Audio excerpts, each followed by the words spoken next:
Welcome everyone to the Truth and Taxation meeting. Presenting first and only is Tom Dankert, our Administrative Director. Tom, take it away.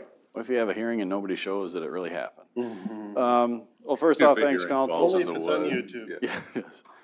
This is a requirement under state statutes to have what's considered a truth and taxation hearing. I think most of you have been through it in the past. This is whereby the citizens have an opportunity to hear where their tax dollars are going and why the tax has gone up, gone down, whatever it might be. So as you'll note in my cover memo, the total budget proposed for 2024 is 46 for all funds, 46,002,529. The revenues are primarily made up of LGA, which for next year is certified at 9,793,547. The proposed tax levy for next year is looking at a total increase of 5.66%, which is a total tax levy then of $8,752,000. Expenditures for next year include the funding for the 2 police officers that were hired or approved in 2023 that have started. So that will put our full-time equivalents up at a total of 146.38. Those are the major highlights. We want to try and again maintain our AA2 credit rating. Fund balance at the end of 2022 was at 57%. Our goal is always between 42 and 48%. State auditor likes you at 50%, 35 to 50%. So that 57% fund balance does allow council to make some decisions on an annual basis. And historically, they've made decisions to use that to pay for capital improvements that are unfunded at this point in time. But again, this is a several month process to get us to this. As you've all lived through that process, you know that it's just not, it doesn't get created overnight, and it's a lot of work by the department heads and council to approve where we are tonight in essence. So now here's the actual PowerPoint presentation, tax levy for next year. As you see, we started our first discussion on June 5th. Had multiple discussions until we get to the end here, December 6th, which is this actual hearing. Once this hearing is done and we get a proposed motion from council for a tax levy, we'll put it on the next council meeting, December 18th, 2023. And after council would make that approval, then we're required to submit documents to the county so they can put this tax on your tax statement and the state of Minnesota to indicate that, you know, we did not increase the tax levy after the proposed one on September 30th, which again is a requirement. September 30th, you have to have a proposed levy in, and it can't go up unless there's some excruciating reasons in statute. Tax levy for 2024 proposed at $8,752,000, which again is a 5.66% increase. Here you can see the different funds where this is going to. Port Authority stays stagnant at 40 grand. CIP revolving gets a little additional, as does the library, and then the general fund, which is the primary operating fund of the city, gets most of the tax levy. Your tax dollar based on the payable 2023 year, you'll see 41%. You pay your taxes to the county, but 41% of that tax for a City of Austin resident will come back to the city as part of the tax levy. But here you can just basically see the breakdown of where your tax dollar goes when you make payment each year. Employees by department, as you can see, the 2 new police officers approved in 2023 actually being funded in 2024 out of, you know, revenue sources, whereas 2023 it's basically coming out of fund balance or FTE vacancies within the police department. As noted earlier in the budget discussion process, 7.75 FTEs were requested. And council did indicate some support for 3 new firefighters as long as the SAFER grant received. That's still in the fire department's purview for them to work on that process going forward if they want to continue that and get council support for that going into 2024. The team members, all our employees, here's the total compensation broken out into the different levels of compensation and benefits. Roughly 66% of our general fund budget goes towards the employees. This is up, goes up about 1% to 1.5% every year. which is kind of an indication that we're keeping up with the employee costs, but we've been freezing or cutting everything else, including capital outlay, paper clips, pens, et cetera. This is getting to a point where it's getting like a lot of the school districts where you're spending most of your money on people and not on everything else. And this is kind of a red flag for us as finance directors that this number keeps going up, yet the rest of the budget doesn't appear to be keeping up with it. And you guys went through the process this year, sawing how we had to make cuts, $100 here, $500 here, capital here in order to get the budget balanced. But this is just a little bit of an indication that, we're starting to spend a lot on employee compensation versus the rest of the facility needs.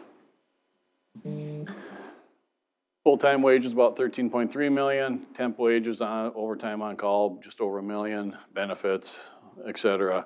So we are investing over $19 million in our employees, and a lot of that gets spent back within the community. So you are a major employer within the community, spending some major dollars. It's an election year next year, so it's bumped up, 50, 60,000 on that. But another indication is our workers' comp insurance is trending the wrong way. Our mod ratio is going up, which is going to add to our workers' comp costs.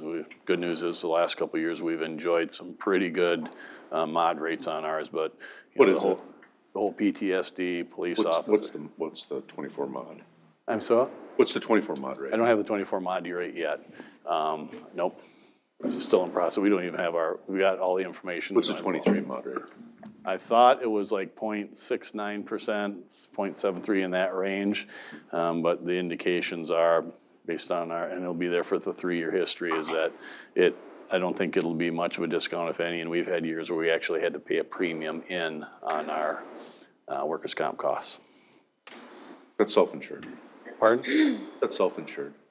League of Minnesota Cities is the insurance company, so they're technically self-insured through all the 855 cities.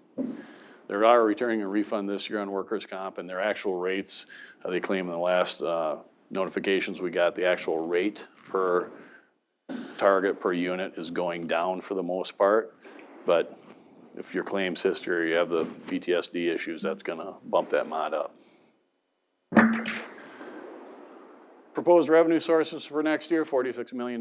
Property taxes, $8,752,000. Intergovernmental revenues, $11.3 million. That's primarily $9+ million of LGA. We get some state, police, and fire aid, et cetera. Enterprise fund revenue, primarily the treatment plant. Internal service fund revenue are departmental charges from one department going into here to pool money up, like for when we buy a new fire truck. We charge the fire department every year a little bit of money, pool the money up for a fire truck, and then we have the cash in the bank. Same with dump trucks, et cetera. Other revenues make up another $6 million, and almost $1.78 million of that is Austin Utilities payment in lieu of taxes. Expenditures in the general fund, library, rec programs fund. You see we spend a significant amount on public safety, $9.26 million, 4.3 on streets and highways, and other big areas, culture and recreation, $5.4 million. And this is people, operations, et cetera. Capital up top, contingency about $1.2 million set aside. Tax increment funds, enterprise fund, internal service, and the revolving funds for capital. Again, $8 million for internal service funds, enterprise $11 million, CIP revolving $2 million, and then tax increments a little bit, about $433,000, and those are just agreements we've made with businesses to expand, build apartment complexes, et cetera, and we give their taxes back for a number of years. See, the tax levy has been increasing over the years. It's usually 3, 4, 5%. This year again, 5.66% for $8,752,000 is proposed if council ends up approving that rate. Now here's an indication of what we like to value or view for the actual tax rate. This is the best comparison to compare cities across Minnesota as to what their taxes are. We always hear through the state auditor's office we're like the bottom 3 or 4 in the state on actual tax rate per capita. But that calculation is flawed in such a way that it's just based on your population, your tax rate, doesn't take into account other sources. So if you looked at this, our tax rate for next year is 45.376. That's basically, if you wanted to compare Austin to Albert Lea to Winona, you'd look here at the tax rate. Winona at 41% or 41, Faribault 51, Austin in the middle at 53, Owatonna, and then Albert Lea. So this has a calculation that's based on the taxable market value plus your tax rate. So Albert Lea has not a lot of tax capacity with a higher tax rate. Owatonna is kind of the same way. Again, we're right in the middle of those five, and we've been right in the middle probably for 10 to 15 years. General fund expenditures is our primary operating fund. We talked about the total of 46 million. Well, here's a subset of that. 21 million of that 46 is in the general fund that pays for administration, council, public safety, again, 9.3 million, streets and highways, 4.4, park and rec in this area, 3.8 million, then capital outlay contingency other, about $1.8 million. Special revenue fund, we have the recreation programs, about $145,000 budget. Again, there's no tax dollars go to it. It's in and out, wrestling programs, basketball programs, et cetera, run through Riley and the Park and Rec department. Library, $1.5 million budget. Most of that goes to people costs and books. And then the fire PERA are old pension funds that we still have about 240,000 of. Chief McCoy is proposing to use 35 grand of that next year for a SCBA decontamination machine. Debt service, again, I mentioned TIF. We got developer rebates, basically Hy-Vee, Mill on Main, et cetera, rebates going back based on council approved agreements. But the other thing you may have noticed, the auditors, we have no geo debt service. We have no bonds outstanding for the regular street projects operations of the city. So we spend $0 on interest. Our financial advisors are not big fans of us because we don't need them for that. Capital improvement fund, revolving funds, this is where primarily that middle 50% of the street is paid for. You try to assess 25% on one, 25 on the other. About $1.4 million is going in 2024 for that middle 50%. We got some other miscellaneous projects, some of which are paid for by grants, but the other big one is that hazardous building removal. We set aside 100 grand each year for Holly Wallace and their departments to try to clean up the town and some of those homes that actually end up being torn down. These are costs related to that. Again, we assess them back to the homes, but a lot of times a $25,000 assessment on a home, nobody's gonna buy that lot because the assessment sticks with it unless council says they're willing to waive it, which in my experience, council's never done. They've never set that precedent. Enterprise funds, big one is the sewer, $9.4 million of expenditures. Transfer station, again, 54,000, stormwater utility district, $1.4 million. At this point in time, we're showing a profit in the sewer user fund because we're still in the process of jacking the rates up to be able to cover the debt service payments when they start coming due after the project is done. So we're trying to build the rates up so that once that project is done, the debt service is required, we have enough money to even flow it and not have to go through gyrations to increase the tax levy. Port Authority, $900,000 budget. They own the Walker Building. They technically own phase 2 of the Hormel Institute, and then they have some land for sale. Walker Building's got a lease with International Paper, pays all the bills and puts dollars aside to replace infrastructure within it. Hormel Institute costs us no money. On paper it shows, oh, we lose $900,000 for depreciation purposes, but all the bills are paid by the University of Minnesota through that process. So it was a requirement for us to own it because of the bonding money used to put the addition on. And then finally, internal service funds are, again, charges to other departments so that we can pool the money up to make payment when it comes due. Again, the best one to talk about are central garage with the fire fleet replacement, where we charge that department a little money each year so that after X years, 10, 15 years, whatever it might be for a fire truck or a dump truck, we have money set aside for those projects. Next year's a big one for the fire department. They got that $1.6 million fire truck being hopefully delivered and purchased. Central Garage has about $1.1 million worth of capital. It's been a huge increase in the Parks Department because they have some equipment needs. And then the street department, and again, trucks are costing Pickup trucks are costing 15, 20,000 more than they ever did in the past, and it just goes on with dump trucks or fire trucks that the costs are just going at a higher rate than inflation can handle. And then we get down to, it was an ending screen, because a lot of times, I know Councilmember Helly's talked about this in the past, $150,000 average home in Austin, median valued home, has about a $620 city tax bill. This is what you get for that $620. Access to police, fire coverage, 24 hours, et cetera, a library, parks, pool, et cetera. So this is, something just to kind of put it in perspective of what you're getting for your tax dollar. But again, every individual has to decide whether it's worth it or not. Some people don't use the library, they prefer not to pay for it, but as a community, we have to charge everybody for it. So when it's all said and done, that's where your tax dollar is going. That's the presentation to PowerPoint presentation. The other thing I just wanted to bring up, but I heard you talking earlier about your tax statements. Some of them actually went down. A lot of that's a function of the county and the valuation of farmland. But here's a homestead valued at $109,000. If you look at the actual tax bill, the tax on the city of Austin side, it went up 2.47%. Remember, you increased the levy 566. So on this one, where the valuation roughly stayed the same, only about roughly 3% of that, 3.1% actually was probably through growth, new homes or new businesses that didn't go through the tax abatement program. So the end result for many of the properties just on the city line, you're seeing this one actually had a decrease, but the valuation decreased $3,000. So the tax bill went down. This one, the value went from $216,000 down to $213,000, down $3,000, an actual reduction in their city taxes.